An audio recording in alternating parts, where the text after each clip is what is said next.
Oh. Oi, marah kan? Bila tak apa?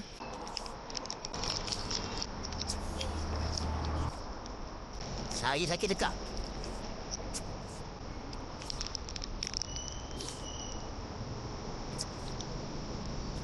Jom, order pertama di Bukit Piatu Grab Express.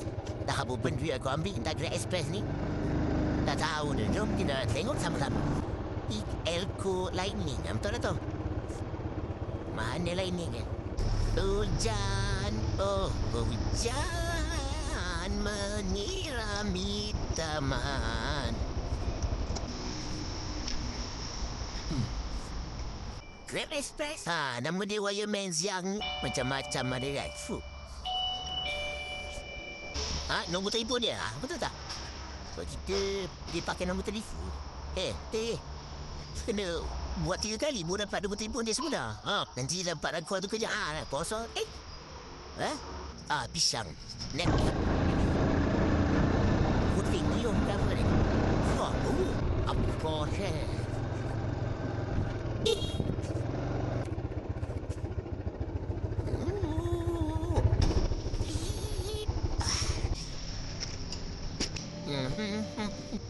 ni ada 108 340.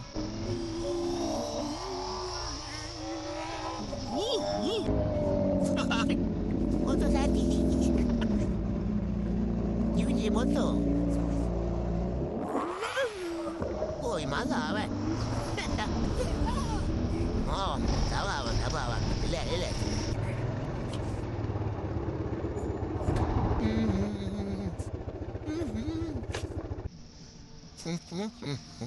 Vendor yang ketiga ada dapur order, ini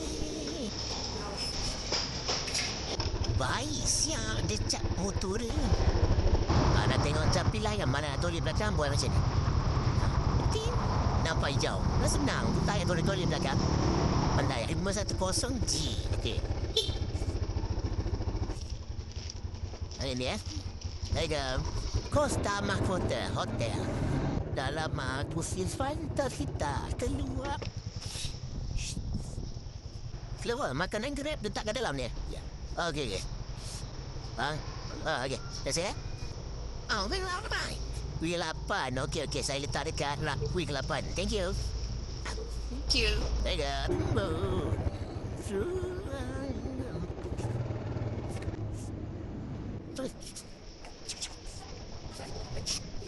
Kereta Fir bang 821. Cek enjek 821. Yes. Ini kan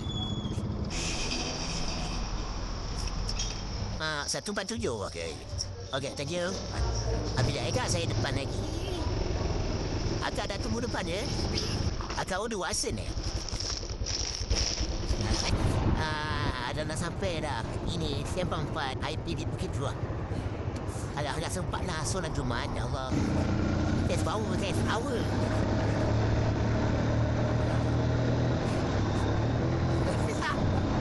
Ini daripada asal gila motor ni. Tak pernah tukar kelas speed.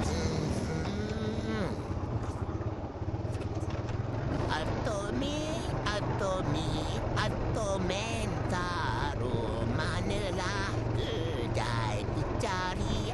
Itu dia. Atomis. Boleh tai kambing ke boleh? Banyak kan? Ya. Bukan sini. Ni Atomi kan? Atomi kat belas. Naik atas sorry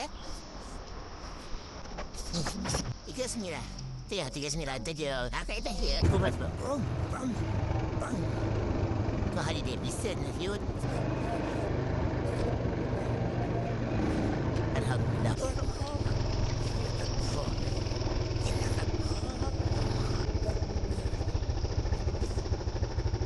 Okay, see you to the next video.